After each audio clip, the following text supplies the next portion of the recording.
Hello প্রিয় বন্ধুরা এবং সুপ্রিয় দর্শকবৃন্দ, কেমন আছেন সবাই? আশা করি সবাই অনেক অনেক ভালো আছেন। তো আজকের এপিসোডে সবাইকে স্বাগতম। খুবই স্পেশাল একটা এপিসোড। কারণ আপনারা আজকের এপিসোডে ফিনল্যান্ডের রাজনীতি, ফিনল্যান্ডের পলিটিক্স নিয়ে জানবেন। আপনারা হয়তো বাংলাদেশে যারা বাংলাদেশের পলিটিক্স নিয়ে অনেক কিছু জানেন, কিন্তু ফিনল্যান্ডের পলিটিক্স নিয়ে, রাজনীতি নিয়ে কতটুকু জানেন সেটা আমি জানি না। তবে এই ভিডিওতে আপনারা অনেক কিছু জানতে পারবেন। তো বর্তমানে ফিনল্যান্ডে সিটি কাউন্সিলর পজিশনে নির্বাচনী প্রচারণা চলছে বিভিন্ন সিটিতে, ফিনল্যান্ডের বিভিন্ন শহরে। তো এখানে আমাদের বাংলাদেশিরাও পিছিয়ে নেই।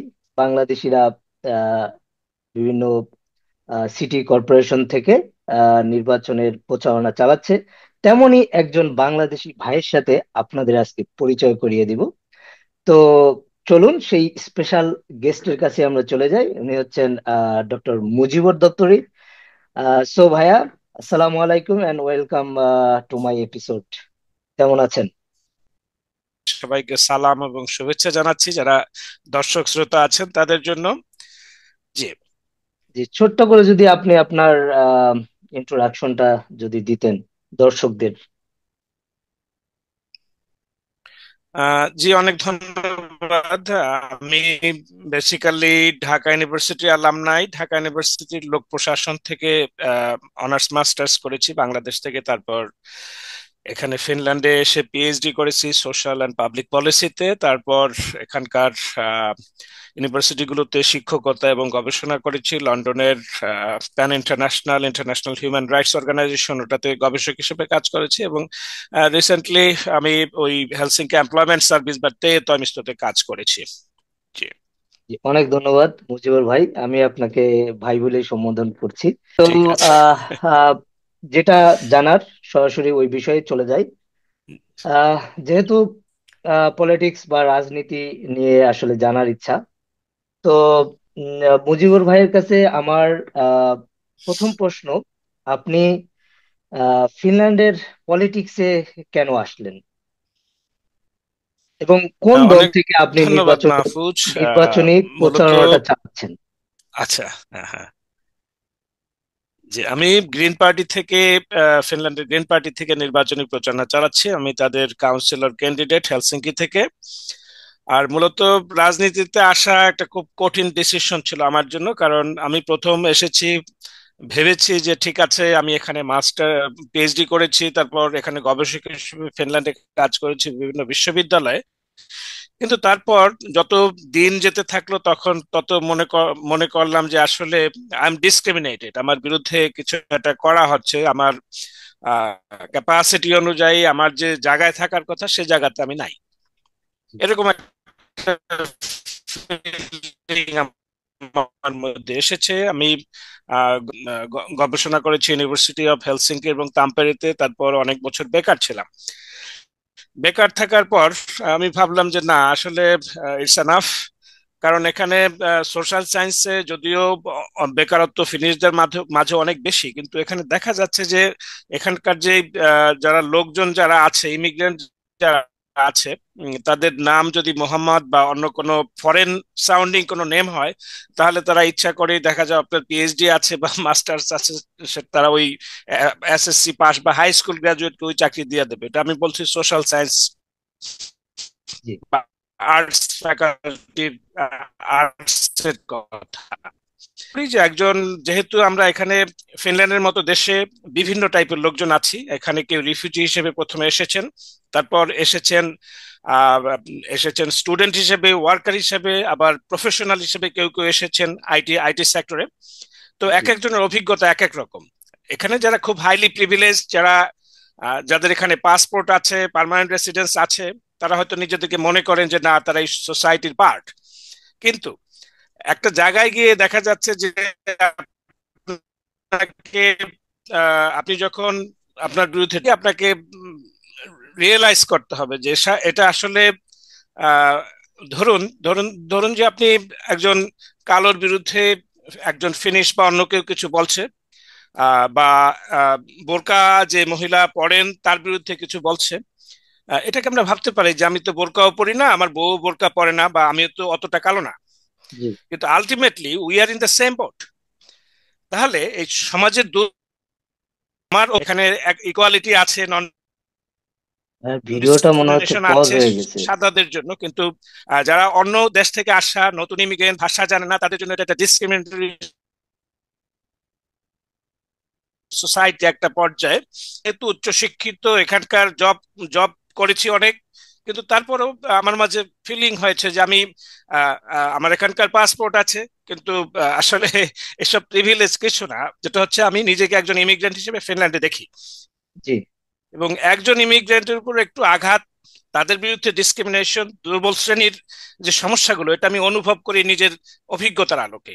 এই অভিজ্ঞতার আলোকে যেই ব্যথা বোধটা আমার মধ্যে এসেছে, সেই সেই সেই ব্যথার জায়গা থেকে আমি কিন্তু পলিটিক্সে এসেছি, যে এখানে যারা আন্ডার রিপ্রেজেন্টেড আছে, সবচেয়ে উইক শ্রেণী আছে, এসেছি।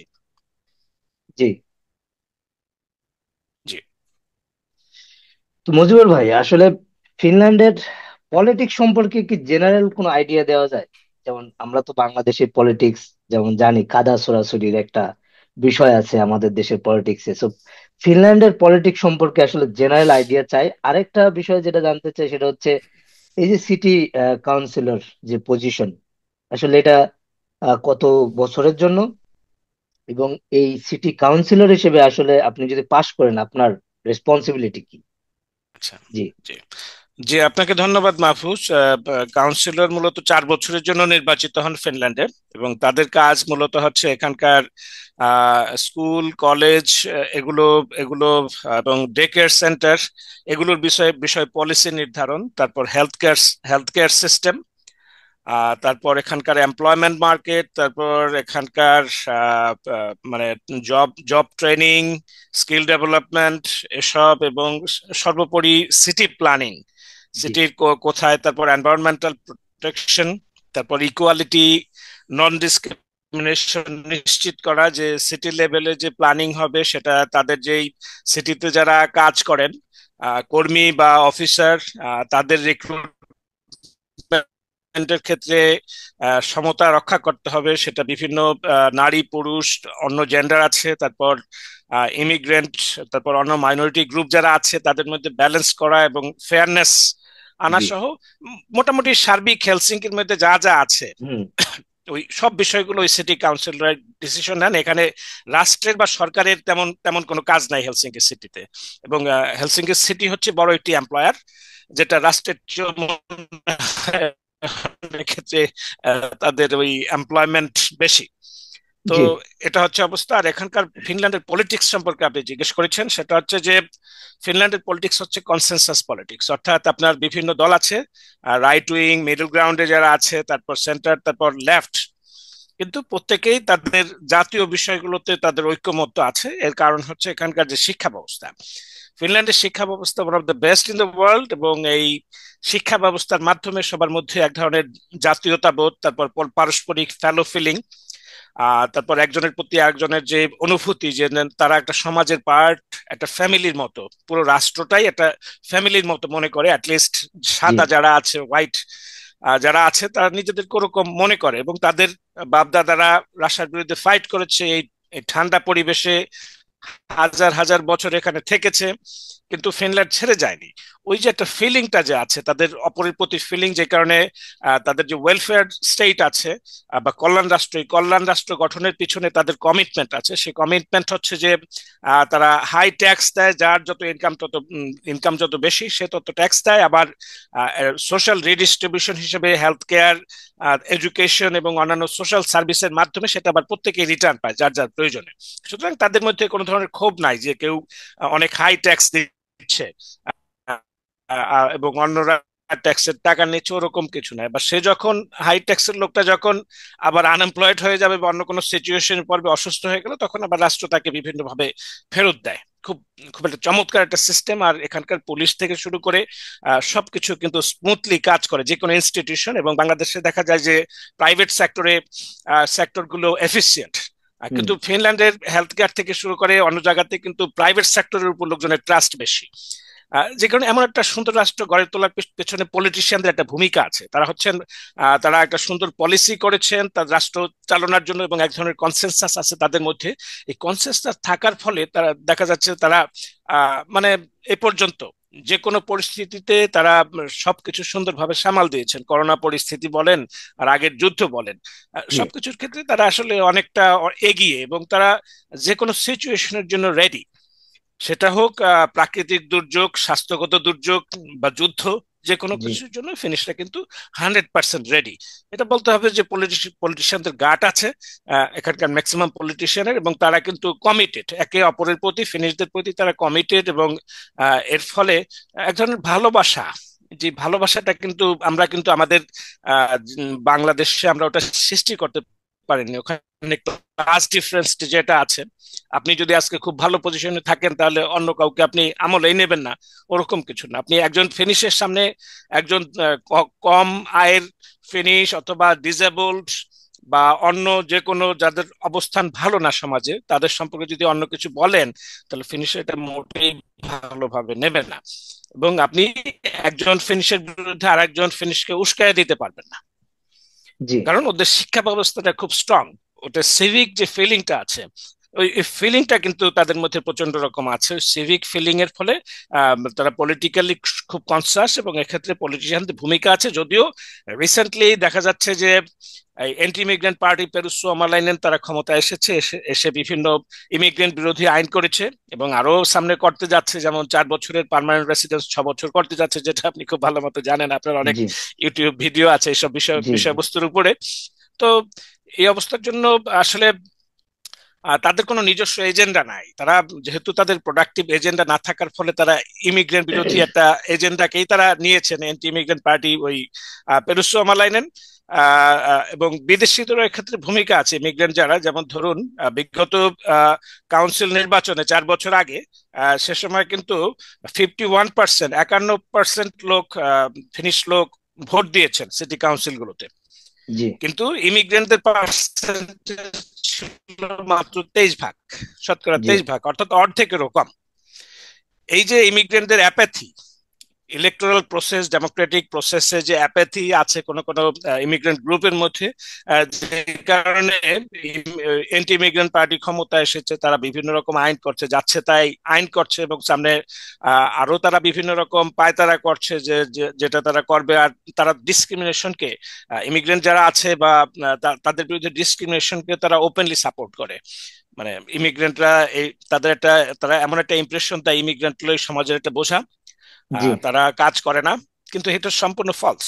ইমিগ্রেন্টদের কন্ট্রিবিউশন ফিনল্যান্ডে নেটিভ যে ফিনিশ লোকজন আছে তাদের চেয়ে অনেক বেশি। তারা এখানে উদ্যোক্তা, তারা এখানে স্টুডেন্ট, তারা টিউশন ফি দেয়, তারপর এখানে যারা কাজ করে ওয়ার্কার বিষয় আছে তারা ট্যাক্স দেয়। জি এবং সবাইকে আপনি এক বক্সে কোনো রকম ফেলার উপায় নেই। ফিনিশরাও তো অনেকে জাস্ট বসে থাকে, আনএমপ্লয়মেন্ট থাকতে পারে। তাহলে কেন জি ইমিগ্রেন্টদের দিকে ইন্ডিকেট করা হবে যে তারা হলো সমাজের বোঝা, বা তার সমাজের জন্য ভালো না, সমাজের জন্য হুমকি? তো এই জাতীয় স্টেরিওটাইপের বিরুদ্ধে আমি ফাইট দেব। এবং জব মার্কেট থেকে শুরু করে হেট স্পিচ বা ঘৃণামূলক বক্তব্য ইমিগ্রেন্টদের বিরুদ্ধে, এই জাতীয় কোনো কিছু যদি অ্যান্টি ইমিগ্রেন্ট পার্টি করছে, যারা কোয়ালিশন সরকার আছে কোকোমুসের সাথে, এসবের বিরুদ্ধে আমি প্রচন্ড রকম ফাইট দেব। এবং তো নন আপনার মজিবুর ডিসক্রিমিনেটরি ভাই, রিক্রুটমেন্ট প্র্যাকটিস, এগুলা কি যেটা আমরা। আপনার জি, পলিটিক্যাল জি, এজেন্ডার ভিতরে আছে?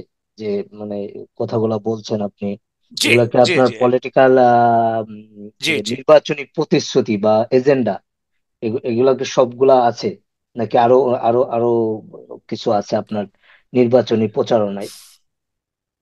না, এই সবগুলোই আছে, আরো কিছু আছে। আপনি যদি জি শুনতে চান তাহলে বলতে পারি যে না, আসলে কোন অবশ্যই কোন অবশ্যই বিষয়গুলো আমরা আমার আমরা ফোকাস। জানতে চাই যে আমার, মানে যারা জি, হেলসিঙ্কিতে আছে বা আম, যারা মানে ভোট দেওয়ার মতো যাদের ক্যাপাবিলিটি আছে, আই থিঙ্ক 2 ইয়ার্স আপনি ফিনল্যান্ডে লিগালি থাকলে আহ, সে ভোট দেওয়ার এলিজিবিলিটি তার আছে সিটি কর্পোরেশন নির্বাচনে। সো যারা ভিডিওটা দেখছেন ফিনল্যান্ডে থাকেন, হেলসিঙ্কিতে থাকেন, অবশ্যই আপনারা এই বিষয়গুলা জেনে নিবেন যে আপনার ভোট দেওয়ার রাইট আছে কিনা। সো মুজিবুর ভাইয়ের কাছে আমার এটা জানা যে আপনার নির্বাচনী প্রতিশ্রুতি কি, আপনি কি মানে কি হুম, প্রতিশ্রুতি দিচ্ছেন? জি, অনেক ধন্যবাদ মাহফুজ। আসলে আমরা বাংলাদেশ থেকে যারা এসেছি তাদের মধ্যে একটা মিসকনসেপশন আছে কারো কারো মধ্যে, যে আসলে এখানকার ওয়েলফেয়ার স্টেট বা সিস্টেম, আপনি অনেক ট্যাক্স দিচ্ছেন, সে ট্যাক্স দিলে সেই টাকাটা কিন্তু আপনার কাছে বা অন্যদের কাছে রিটার্ন যাচ্ছে একভাবে না আরেকভাবে। ওই যে একটা কমিটমেন্ট যেটা আছে, যেটা আগেই বলেছি, ওই কমিটমেন্টের উপর ভিত্তি করে ফিনিশ সোসাইটি চলে। এবং কেউ যদি কোনো ধরনের যারা সমাজের সমাজের কাছ থেকে বিভিন্ন রকম হেল্প পাচ্ছে, তারা কিন্তু নিজেদেরকে, এটা একটা স্টিগমার কোনো বিষয় না। প্রত্যেকে প্রত্যেকে কিন্তু নাগরিক, এবং নাগরিক হিসেবে সে দিচ্ছে আবার নিচ্ছে, এখানে কোনো স্টিগমার কোনো বিষয় নাই। কিন্তু আমাদের সোসাইটিতে কেউ কেউ আছে বিষয়টাকে স্টিগমাটাইজ করেন, যেটা সম্পূর্ণ ভুল। এবং আমাদের সাথে ফিনল্যান্ডের সম্পর্ক হচ্ছে আমরা কেউ নাগরিক, আর ওটা হচ্ছে রাষ্ট্র, অথবা আমরা এখানকার রেসিডেন্স, একটা ল এর মধ্যে আমরা কাজ করি, কিন্তু এখানে কোনো স্টিগমার কোনো জায়গা নাই। যেটা আপনি যে পজিশনে থাকেন না কেন, এটা আমি আসলে একটা অতিরিক্ত অ্যাড করতে চাচ্ছি, যেটা অনেকে হুম। বাংলাদেশি বোঝে না। তারা স্টিগমাটাইজ করার চেষ্টা করে যে অমুকে আচ্ছা, অমুক করে, মানে সেটা ওয়ার্ডটা খারাপ। কিন্তু আসলে একটু ওরকম। ডিফিকাল্ট একটা ওয়ার্ড, হয়তো অনেকে না বুঝতে পারে। আপনি যদি বাংলায় একটু হ্যাঁ, হ্যাঁ, বলতেন তাহলে বিষয়টা অনেকের কাছে ক্লিয়ার হইতো। হ্যাঁ, স্টিগমা হচ্ছে যে আহ, কারো বিরুদ্ধে একটা ইয়ে দেওয়া, কি কি বলে, উম, কমপ্লেন। কিভাবে বলতে পারি, স্টিগমা হচ্ছে ইয়ে দাগ দেওয়া আর কি। ঠিক আছে, আচ্ছা, আচ্ছা। সে আজকে কাজ করছে না, আনএমপ্লয়েড, এটা একটা স্টিগমা, এটা একটা জি, স্টিগমা। কিন্তু ফিনিশরা এটাকে স্টিগমা মনে করে না, তারা মনে করে তারা এখানকার নাগরিক বা রেসিডেন্স, আইনের ভিত্তিতে তারা তারা এই ধরনের সব সুযোগ সুবিধা পাচ্ছে। আবার নিজেদের অবস্থা যখন উন্নতি হবে তখন তারা আবার সোসাইটির জন্য অনেক কিছু কন্ট্রিবিউট করবে। এখানে কোনো জি, স্টিগমার কোনো স্থান নাই ওয়েলফেয়ার স্টেটে। কিন্তু আমাদের মধ্যে কেউ কেউ আছেন বাংলাদেশি, তারা এরকম স্টিগমাটাইজ ভাবে অন্যকে খাটো করার চেষ্টা করেন, যেটা আমাদের বাংলাদেশি কালচার থেকে আসা, যেটা অত্যন্ত, মানে এখানে আসার পর এই ধরনের মেন্টালিটি তাদের দূর করা দরকার। নাম্বার জি, ওয়ান, এখানে সবাই সমান, জি। ইনক্লুডিং আপনার আজকে স্টুডেন্ট থাকেন, ওয়ার্কার থাকেন, আনএমপ্লয়েড থাকেন, যাই থাকেন না কেন, অসুস্থ থাকেন, every one is the same. এটা ওকে। ভ্যালুটাকে অ্যাকসেপ্ট করতে হবে, ফিনিশ ভ্যালুটা, যেটা আমি মনে করি ফান্ডামেন্টাল এখানকার ডেমোক্রেটিক প্রক্রিয়া কেউ যদি বুঝতে চান। আর আমার এই একই রিলেটেড ফিল্ডে আমি যে বিষয়গুলো নিয়ে কাজ করছি, বা আমার নির্বাচনী প্রতিশ্রুতি, সেটা হচ্ছে স্বল্প আয়ের যে পরিবারগুলো আছে তাদের জন্য কম ভাড়ার বাসার ব্যবস্থা করা। এবং যেহেতু ইদানিং বাসা ভাড়া অনেক বেশি, সুতরাং সিটি কাউন্সিল যাতে আরো অতিরিক্ত বেশি বেশি পরিমাণ স্বল্প আয়ের লোকজনদের জন্য হাউজিং এর ব্যবস্থা করে, এটা প্রেসার ক্রিয়েট করা। এবং আমি আমার দলের মাধ্যমে, অন্যদের মাধ্যমে আমি চেষ্টা করব নির্বাচিত হলে হাউজিং, সস্তায় হাউজিং হাউজিং এর ব্যবস্থা করা। তারপর হচ্ছে স্বাস্থ্য কেন্দ্রে দ্রুততম সময়ে ডাক্তার দেখানোর সুযোগ সৃষ্টি করা, কারণ বর্তমানে ফেনীর যে আইন আছে, আইন অনুযায়ী 2 সপ্তাহের মধ্যে প্রত্যেকে entitled to get to see a doctor অথবা নার্স, তাদের দেখানোর অ্যান্টাইটেল, লিগালি লিগালি জি। বাইন্ডিং। কিন্তু অনেক ক্ষেত্রে দেখা যাচ্ছে যে হেলসিঙ্কির মূল্য পুরো আরো পিতায়ানমাকি, হয়তো ওই সব জায়গাতে কেউ 40-41 দিনেও ডাক্তার দেখাতে পারছেন না। আর আর মনে করেন যে অন্যান্য হেলসিঙ্কি সহ অন্যান্য জায়গাতে অনেকে ডাক্তার, 12% লোক ডাক্তার দেখাতে পাচ্ছেন মানে এই সময়ের মধ্যে, ওই 2 সপ্তাহের মধ্যে। এটা, এবং একই সময়ে এই সরকার সরকার তারা করছেন কি, কাটছাট করছেন হেলথ সেক্টরে, নার্সের সংখ্যা কমিয়ে দিচ্ছেন, আবার ডাক্তারদের পজিশনও কাট করতেছেন, যেখানে আরো হাজার হাজার লোক ওখানে নিয়োগ করার কথা। মানে এই যে একটা একটা বড় একটা চাপ সহ্য করার জন্য এফিসিয়েন্টলি ডাক্তার দেখানোর সুযোগ করা। কারণ আপনি যখন অসুস্থ হবেন, আপনি যদি ডাক্তার দেখানোর প্রয়োজন পড়ে, আপনি কি 2 সপ্তাহ বা 4 সপ্তাহ বা 3 মাস বসে থাকবেন? এটা তো অসম্ভব রকম, এটা তা তো মানবাধিকারের অবশ্যই। প্রচন্ড রকম লঙ্ঘন। কিন্তু এই সরকার হুম। এই কোকোমুস এবং পেরুসোমালেনের সরকার, তারা কিন্তু এটাতে প্রচন্ড রকম ব্যর্থ হচ্ছে, অনেক ট্যাক্স নিচ্ছে, অনেক কাটছাট করতেছে, কিন্তু সঠিক জায়গায় তারা হয়তো ইনভেস্ট করতে পারছেন না। যার ফলে ওই আমরা চেষ্টা করব যে স্বল্পতম সময়ের মধ্যে যাতে কেউ ডাক্তার দেখানোর প্রয়োজন পড়লে দেখাতে পারেন। 2 সপ্তাহ তো প্রশ্নই আসে না, আরো যত তাড়াতাড়ি সম্ভব। তারপর শিক্ষার্থী এবং তরুণদের বিনা পয়সায় গণপরিবহনের ব্যবস্থা করা হোয়াসেল এর মাধ্যমে। দেখা গেল যে নতুন যারা আছে, ইউথ, যুবক, স্টুডেন্ট, তারা কিন্তু এখানে বড় একটা পরিমাণ টাকা তাদের চলে যায়, অনেকের ইনকাম নাই। ইনকাম না থাকার পরেও কিন্তু, অথবা তারা নিজেরা দিচ্ছে বা তাদের ফ্যামিলি দিচ্ছে, যেটা ফ্যামিলির উপর প্রচন্ড রকম চাপ পড়ে। ওই 75 or something like that monthly ticket এবি লিপু যদি কেউ কেনে, আর অন্য জায়গায় থাকলে আরো বেশি। সুতরাং এটা আপনার যদি আরো বাচ্চা 2 3 জন 4 জন থাকে, তাহলে you can imagine how it is. তাহলে এই যে আহ, শিক্ষার্থী এবং তরুণ যারা আছে তাদেরকে বিনা পয়সায় যদি মনে করেন হোস্টেলের টিকিটের ব্যবস্থা করা যায়, তাহলে সেটা তাদের মোবিলিটিটা বাড়াবে, তাদের জব মার্কেটে অ্যাক্সেসের জন্য এটা এটা হেল্পফুল হবে। শিক্ষার্থী এবং তরুণদের জন্য বিনা পয়সা হোস্টেলের ট্রান্সপোর্ট ব্যবহারের আহ, বিষয়ে আমি কাজ করব। তারপর আচ্ছা, ইমিগ্রেন্টদের এখানে ক্রীড়া ভাইয়া, এবং ভাইয়া সাংস্কৃতিক একটু ক্ষেত্রে তাদের একটু জি একটু জি যেহেতু আপনি জি হোয়েসেলের জি জি ব্যবস্থা করবেন বললেন শিক্ষার্থী ও তরুণদের জন্য, hmm, why not for every জি জি রেসিডেন্স, মানে যেহেতু আপনি বললেন শিক্ষার্থী এবং তরুণদের বিনা পয়সায়, কিন্তু ইয়া এই ইয়া বিষয়টা জাস্ট আপনার মাধ্যমে আমি আর কি আপনাকে মানে এটা একটা, মানে আমার একটা চিন্তা ভাবনা অনেক আগে থেকে ছিল, আমি অবশ্যই ডিসকাশন করছি আরো অন্য মানুষের সাথে। আমি হয়তো আপনাকে একটা এই বিষয়ে জানাতে চাচ্ছি, যেমন এস্তোনিয়াতে কিন্তু এস্তোনিয়ার রেসিডেন্স, মানে যারা এস্তোনিয়ার রেসিডেন্স, যাদের পারমিট আছে বা সিটিজেন, তাদের কিন্তু পুরোপুরি ফ্রি। এস্তোনিয়া আপনার তাল্লিন শহরে আপনি যেমন এইচএসএল এর মতো এরকম আপনার মেট্রোপলিটন এরিয়াতে পুরোপুরি ফ্রি, আপনার কোনো পে করতে হচ্ছে না। Why not in Finland? হ্যাঁ, এখানে এখন যেটা যেটা হইতে পারে যে আপনি আহ, বলতে পারেন, জি আমি আমি শেষ করি। আপনি এখন যেটা হইতে পারে যে হিউজ অ্যামাউন্টের একটা মানি এখানে হয়তো হুম, সরকারের লস হবে।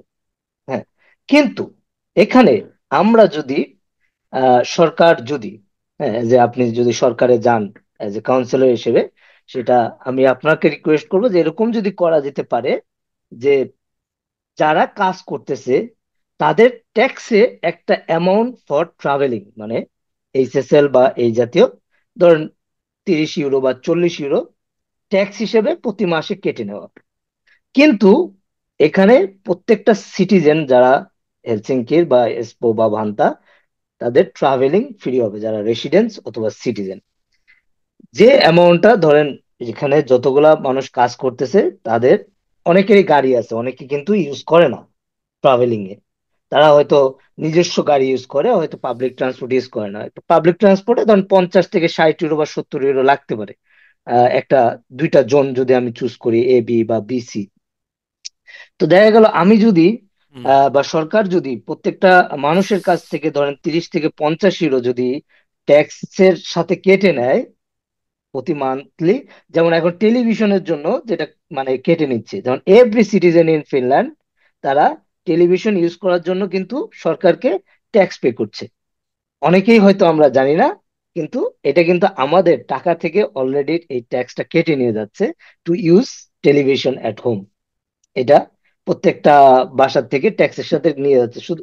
সো এইটা যদি করা যেতে পারে, দেখা গেল যে হিউজ অ্যামাউন্টের একটা রেভিনিউ আসবে, কারণ অনেক মানুষ এখানে পে করবে, প্লাস হচ্ছে অনেক মানুষ গাড়ি ইউজ করা থেকে বিরত থাকবে, এবং পাবলিক ট্রান্সপোর্ট ইউজ করাটা তারা বাড়াই দিবে, কারণ এটা ফ্রি হবে। পুরো শহরের যে কোনো জায়গায় যে কোনো সময় ইজিলি তারা যেতে পারবে, আর পে করতে হচ্ছে না। সো এটা এটা একটা, মানে আমার একটা মানে নিজস্ব আর কি একটা, মানে নিজের আইডিয়া থেকে আর কি, যেহেতু এস্তোনিয়াতে ফ্রিতে জি জি সিটিজেনরা চলতে পারছে, কেন ওয়াই নট ইন ফিনল্যান্ড? হ্যাঁ, এটা এটা আর কি একটা ছিল আর কি। তো আপনি কন্টিনিউ করতে পারেন। জি জি জি জি জি জি মাহফুজ, এখানে আমার বক্তব্য হচ্ছে যে আসলে আমরাও ঠিক, আমি ব্যক্তিগতভাবে পক্ষে, ওটার পক্ষে যে সবার জন্য করা, যাতে ফ্রি করা যায়। কিন্তু মূল বিষয় হচ্ছে এখন সরকারে আছে হলো কোকোমুস এবং পেরুসো মালানেন, যাদের নীতি হচ্ছে যে সব ধরনের বিষয় কাটছাট করা এবং সামাজিক যে ইমব্যালেন্স আছে ওটার দিকে ফোকাস না করা, গরিবের উপর বেশি ট্যাক্স দেওয়া, জি, তারপর বড় বড় ব্যবসায়ী প্রতিষ্ঠান কে হেল্প করা অর্থ দিয়ে, এবং সেটার কোনো আবার খোঁজ খবর নাই যে টাকা পয়সা কোথায় যাচ্ছে। এরকম একটা অবস্থার মধ্যে আমরা আছি। যে কারণে আমাদের যদি আমরা পাশ করতে চাই এই ধরনের আইন, তাহলে এটা পাশ করতে গেলে কোকোমুসো কিন্তু সিটি কাউন্সিলে আছে। তারা এই মুহূর্তে নাম্বার 1, 2 নম্বরে গ্রিন পার্টি, 3 নম্বরে এসডিপি। হেলসিঙ্কি সিটি কাউন্সিলে। সুতরাং আমরা এককভাবে ওটা পারবো না, আমাদেরকে এটা পার্সু করতে হবে অন্যান্য দলগুলোকে, যে তারা এটা অ্যাকসেপ্ট করে। কিন্তু এটা আমি মনে করি যে যারা ইউথ আছে বা স্টুডেন্ট আছে তাদের এটা হয়তো বর্তমান কনটেক্সটে, বর্তমান সরকারের এই এনভায়রনমেন্টে এটা এটা সম্ভব হতে পারে, কিন্তু সার্বিকভাবে সবার জন্য এটা হয়তো এই বর্তমান সরকারের পার্টি যা তাদের যতই ইয়ে থাকুক, কাউন্সিলর থাকুক, কিন্তু তারা এটা হয়তো মানতে দেবে না বা ওটাকে বাধাগ্রস্ত করবে। এককভাবে সিদ্ধান্ত নেওয়া আমাদের পক্ষে বা বাসেম ইস্তুর পক্ষে, লেফট ফ্রন্টের পক্ষে সম্ভব না, বা এসডিপির পক্ষে সম্ভব না, যে কারণে আমি এটা বাস্তবসম্মতভাবে ওটা বলেছি। তবে যদি green party, left wing party এবং যদি এসডিপি যদি ক্ষমতায় আসে, আমরা যদি সরকারে যাই, তাহলে নিঃসন্দেহে এটা আমরা করবো ইনশাল্লাহ, এটা আমাদের পলিটিক্যাল কমিটমেন্ট। কিন্তু এটা জি হচ্ছে রিয়েলিস্টিক অ্যাসেসমেন্ট, যেটা সম্ভব মানে সিটি কাউন্সিলে এটা করা বর্তমান কনটেক্সটে, জি কিন্তু জি সরকার পরিবর্তন হলে ওটা সম্ভব। জি, ধন্যবাদ। আর তারপরে ইমিগ্রেন্টদের ক্রীড়া এবং সাংস্কৃতিক কার্যক্রমে সহায়তা করা, যেমন ধরুন আপনার এখানে বিভিন্ন ক্রিকেট ক্লাব, ফুটবল ক্লাব আছে, তারপর বিভিন্ন সাংস্কৃতিক সংগঠন আছে ইমিগ্রেন্ট ইউথদের দ্বারা বা অন্যদের দ্বারা।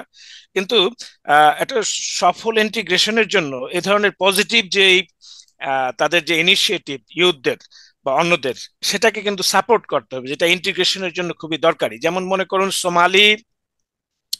সোমালি ইউথদের বিভিন্ন সংগঠন এখানে আছে ফিনল্যান্ডে, তাদের তাদের ওই বিভিন্ন ইউরোপিয়ান লেভেলে তাদের বিভিন্ন আয়োজনও করা হয়, সোমালি ইউথদের দিয়ে খেলাধুলার আয়োজন করা হয়, এবং ওর জন্য সিটি কাউন্সিল বা অন্যান্য রাষ্ট্রীয় সংস্থা থেকে তারা সাহায্য পায়।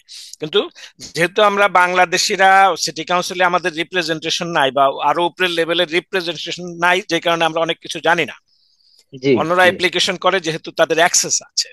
জি সুতরাং আমি যদি ওখানে নির্বাচিত হই, তাহলে আমি চেষ্টা করব ইমিগ্রেন্টদের জন্য ক্রীড়া এবং সাংস্কৃতিক ক্ষেত্রে বিশেষ সহায়তা প্রদান করার ব্যবস্থা করা, বিশেষ করে বাংলাদেশি এবং ইমিগ্রেন্টদের জন্য। এটা আমার আরেকটা কমিটমেন্ট। আর আরেকটা রিকোয়েস্ট আরেকটা আছে বিষয় এখানে, হচ্ছে যে যেমন এখানে এখানে আরেকটা ধর্মের বিষয়। রিকোয়েস্ট আছে ভাইয়া। জি, জি, এটা হচ্ছে যেহেতু আপনি ক্রিয়া জি, এবং জি। সাংস্কৃতিক কার্যক্রম, তো এখানে আমি দেখছি আপনি যেটা বললেন যে সোমালিয়ানদের, আমি দেখছি যে ওদের নিজস্ব ক্লাব আছে। ক্লাব বলতে ওরা ধরেন সন্ধ্যার পর যায়, ওরা একসাথে হয়, আড্ডা দেয়, ধরেন কিছু মানে খেলাধুলার কিছু জিনিসপত্র আছে, খেলাধুলা করে, হয়তো কফি খায় বা চা খায়। যেটা আমরা বাংলাদেশে কিন্তু অনেক জায়গায় দেখছি যে একটা ছোটখাটো ক্লাব বা সংগঠন থাকে। হ্যাঁ, এইটা যদি ধরেন আমাদের বাঙালি কমিউনিটির আমি এখনো দেখি নাই হেলসিংকি।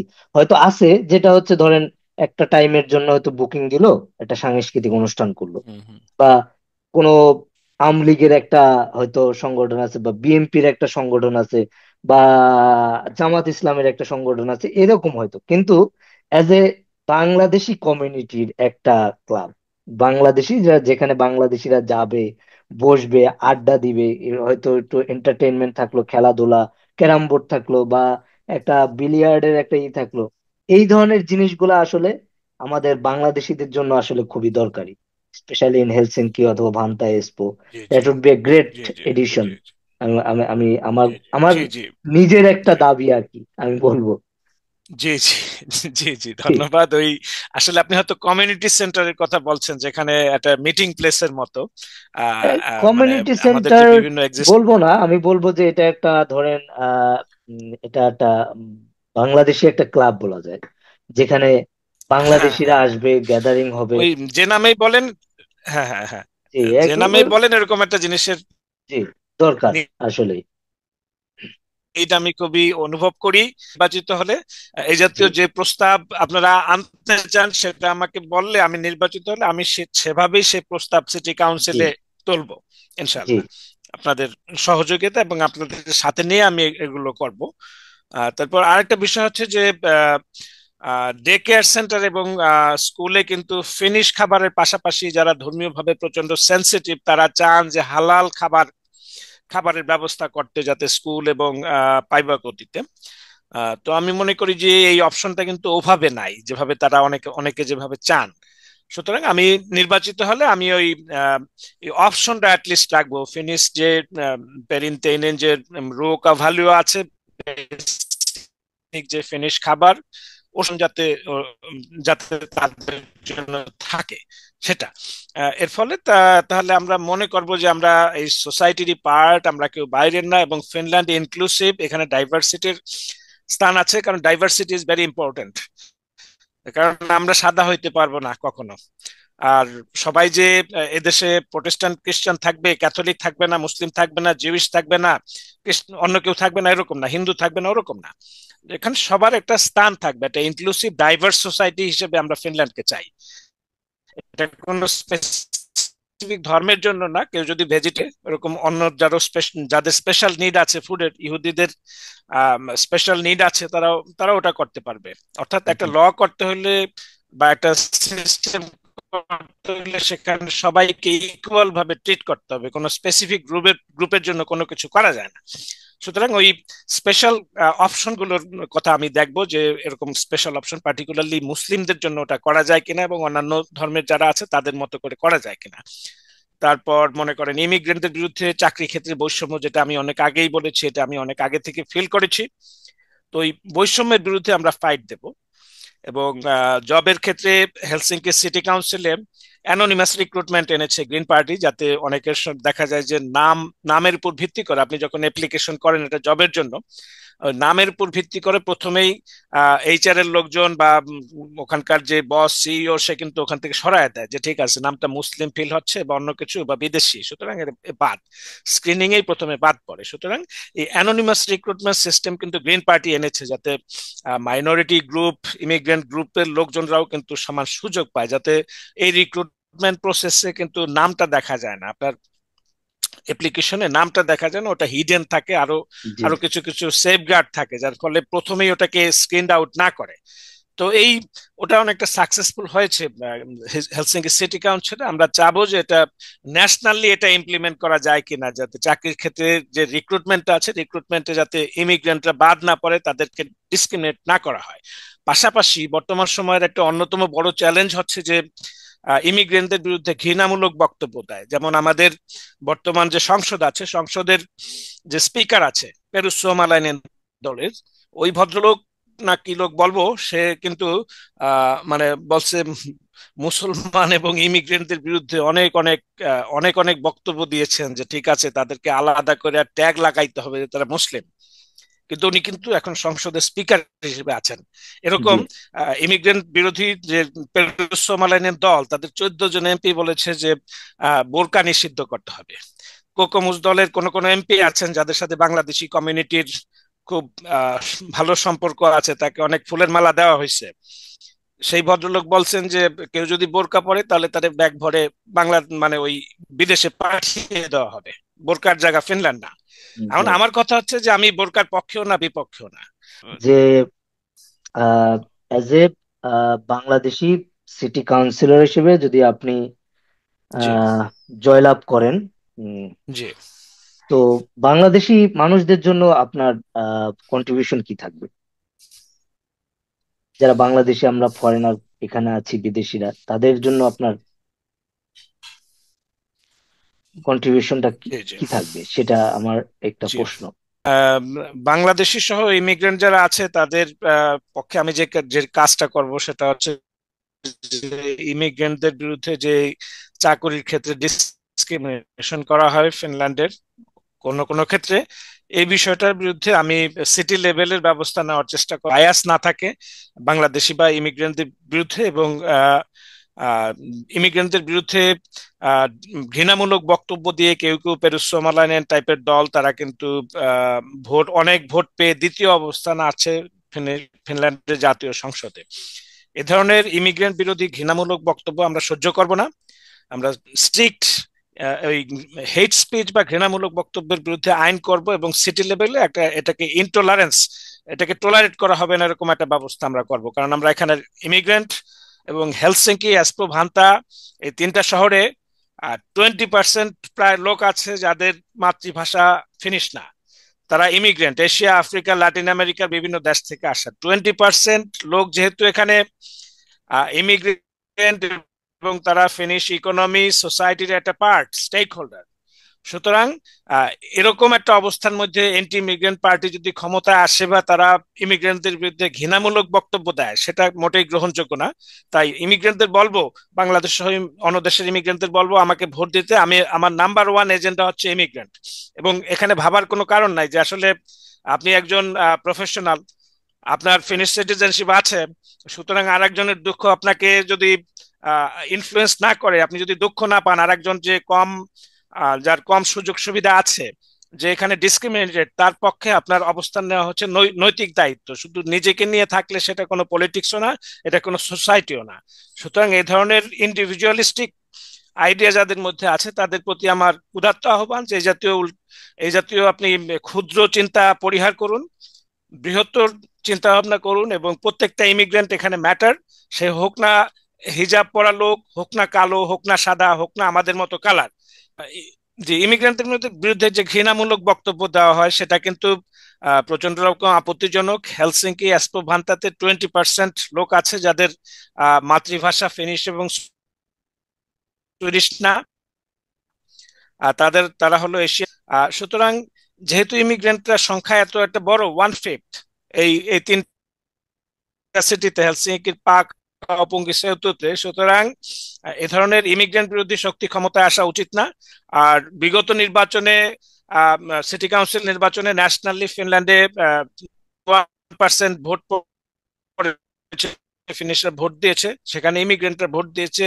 তো এন্টি ইমিগ্রেন্টরা ক্ষমতায় এসেছে, ইমিগ্রেন্ট বিরোধী বিভিন্ন বক্তব্য দিয়ে বিভিন্ন আইন করেছে, রেসিডেন্স পারমিট সহ পার্মানেন্ট রেসিডেন্সের ক্ষেত্রে বিভিন্ন টাইটনিং করেছে, ইনকাম রিকোয়ারমেন্টস, ফ্যামিলি রিইউনিয়নের ক্ষেত্রে।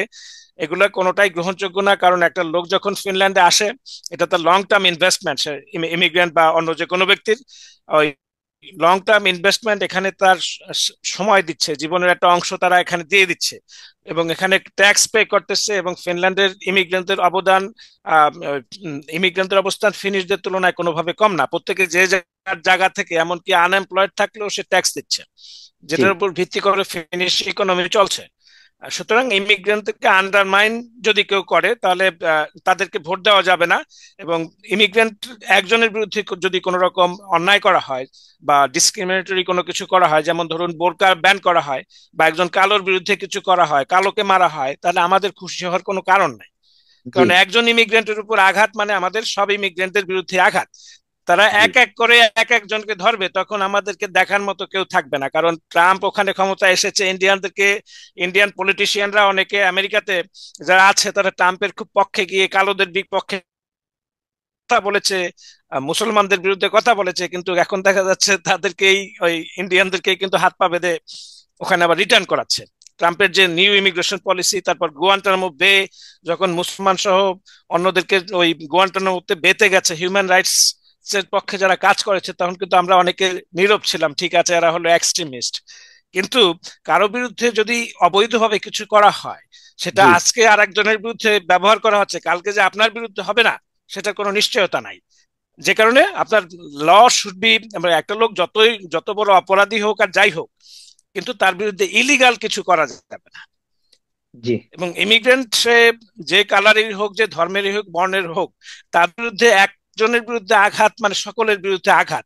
এবং এই জিনিসটা যদি আমরা না বুঝি, যদি মনে করি যে আমার আমার তো পার্মানেন্ট রেসিডেন্স আছে, আমার সিটিজেনশিপ আছে, সুতরাং এটা আমাকে টাচ করে না, বা আমি কালো না, একজন কালোর বিরুদ্ধে বললে আমার সমস্যা কি, তো এই জাতীয় ধারণা হচ্ছে আত্মবিধ্বংসী। জি এই ধরনের আত্মবিধ্বংসী এবং সেলফিশ বেরোতে না পারি, তাহলে আমাদের প্রত্যেকেই সাফার করতে হবে। আমাদের বাচ্চা যারা আছে তাদের জন্য ফিনল্যান্ড একটা বসবাসের উপরে আসার পর কিন্তু এটা খুব ক্লিয়ার। আর ট্রাম্পের পাশাপাশি ইউরোপে অনেক ফার রাইট গ্রুপ এসেছে, এন্টি ইমিগ্রেন্ট গ্রুপ ক্ষমতা আছে, ফিনল্যান্ডও আছে। সুতরাং আমাদেরকে মনে হয়, আমাদের মধ্যে এই বোধোদয় না হয়, তাহলে কিন্তু আমরা খুব ভুল পথে আছি আমি মনে করি। এবং আমাকে যদি ভোট দেওয়া হয়, তাহলে আমি মনে করি যে ইমিগ্রেন্ট ইস্যু হচ্ছে না আমার কোর ইস্যু। সকল ধরনের দাবি দেওয়া আদায় থেকে শুরু করে তাদের বিরুদ্ধে ডিসক্রিমিনেশন বা অন্যায় কিছু করা হলে সেটার বিরুদ্ধে আমরা প্রতিবাদ করব। শুধু এটা শুধু নির্বাচনের বিষয় না, নির্বাচনে একটা উপলক্ষ মাত্র। এই উপলক্ষে আমি আপনার সাথে বলতে পারছি যে কোন কোন বিষয় নিয়ে কাজ করব, কিন্তু আমাদের এই কাজগুলো থাকা উচিত নির্বাচনের পরেও। দেখেন যে ফিনল্যান্ড সহ ইউরোপের অনেক দেশে বাংলাদেশি বাচ্চা কাচ্চা স্কুলে আছে। স্কুলে থাকলে স্কুলের সবচেয়ে ভালো রেজাল্ট ম্যাথের, ফিজিক্সের, কেমিস্ট্রির, বিভিন্ন ক্ষেত্রে সায়েন্সের সাবজেক্ট গুলোতে দে আর দ্য টপার্স। এবং ভালো ভালো বিশ্ববিদ্যালয়গুলোতে ইন্ডিয়ান, চাইনিজ তাদের সাথে কম্পিট করে বাংলাদেশিরা এগিয়ে আছে। সুতরাং তাদের যে একটা পটেনশিয়াল আছে, পটেনশিয়ালকে ওই ইমিগ্রেন্ট বিরোধীরা যাতে কোনো ভাবে নষ্ট না করতে পারে, সেজন্য আমার মনে হয় যারা ভোটার এখানে আছেন, এটা সিটি কাউন্সিল নির্বাচন, পার্লামেন্ট নির্বাচন না, কিন্তু ইমিগ্রেন্টদের পক্ষের প্রার্থী, যোগ্য প্রার্থীকে যদি আপনারা ভোট দেন, ভোট দিলে আমরা অ্যাটলিস্ট এখানে ফাইট দিতে পারবো, আমাদের অ্যালায়েন্স থাকবে, পার্লামেন্টও অ্যালায়েন্স থাকবে। সুতরাং অ্যান্টি ইমিগ্রেন্ট পার্টি যাতে কোনো রকম ক্ষমতায় না আসতে পারে, সিটি কাউন্সিলেও না, পার্লামেন্টেও না। আমরা চাই এই সরকারকে হঠাতে, বিশেষ করে যতদিন পর্যন্ত পেরুস সোমালাইনের দল ক্ষমতায় আছে, যাদের সাথে আছে ওই সরকারের সাথে আমরা নাই। এরকম একটা স্পিরিট নিয়ে যদি আমরা 2 তারিখ থেকে, এপ্রিলের 2 তারিখ থেকে যদি 8 তারিখ পর্যন্ত যদি আমরা ভোট দিতে যাই যে কোনো এক সময়, আহ, অগ্রিম ভোটে, তাহলে আমি মনে করি যে এটা একটা ভালো পদক্ষেপ হবে। এবং আপনারা প্রো ইমিগ্রেন্ট পার্টির ক্যান্ডিডেট যে দল দল আছে, তাদের ক্যান্ডিডেট, যোগ্য ক্যান্ডিডেটকে ভোট দিলে আপনাদের যেই বিষয়গুলো আছে, আপনাদের যে প্ল্যানের যে বিষয়গুলো আছে, সেগুলো কিন্তু সে পার্সিউ করতে পারবে। কিন্তু আমি যদি নিজে যদি যোগ্য না হই, আপনি আমাকে নিজের মনে করলেন যে আপনার ভাই আমি, বা আপনার আত্মীয় আমি, বা এরকম কিছু, আমাকে ভোট দিতে আমি বলবো না যে আমাকে ভোট দেন, কারণ আমি আপনার সাথে পরিচিত। আমার যোগ্যতা যদি থাকে সেই হিসাবে, আমার যদি কাজ করার ক্যাপাসিটি থাকে, ওরকম যদি মনে করেন, ভোটারদেরকে জি। বলছি, তাহলে প্লিজ আমাকে ভোট দেন। আমি আপনাদের মূল দাবি দাওয়াগুলো জানি, এবং আপনাদের সাথে কনসাল্ট করে আপনারা যে যে বিষয়গুলো সিটি কাউন্সিলে নিতে চান, সেটা জি। হোক না স্পোর্টস, কালচার, তারপর ধর্মীয় বিষয়, বা অন্য যে কোনো বিষয়, অ্যান্টি ডিসক্রিমিনেশন, সব বিষয় নিয়ে আমি আপনাদের কথা মতো আপনাদের দাবিগুলো আমি সিটি কাউন্সিলে তুলব। জি। অনেক ধন্যবাদ মুজিবুর ভাই। তো আপনার যে নাম্বারটা সেটা যদি বলতেন, যারা ভোট দিবে বা হেলসিঙ্কিতে যারা আছে, আপনার জি। নাম্বারটা কত? জি, আমার নাম্বার হচ্ছে 715, 715।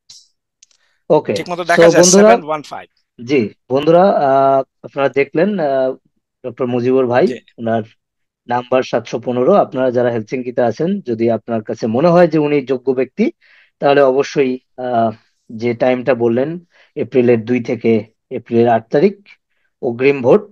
যদি আপনি ফিনল্যান্ডে 2 বছর লিগালি স্টে করে থাকেন, তাহলে আপনি অবশ্যই ভোটের যোগ্য, এলিজিবল। তো চলে যাবেন এবং আপনার যে যোগ্য প্রার্থী তাকে ভোট দিবেন অবশ্যই।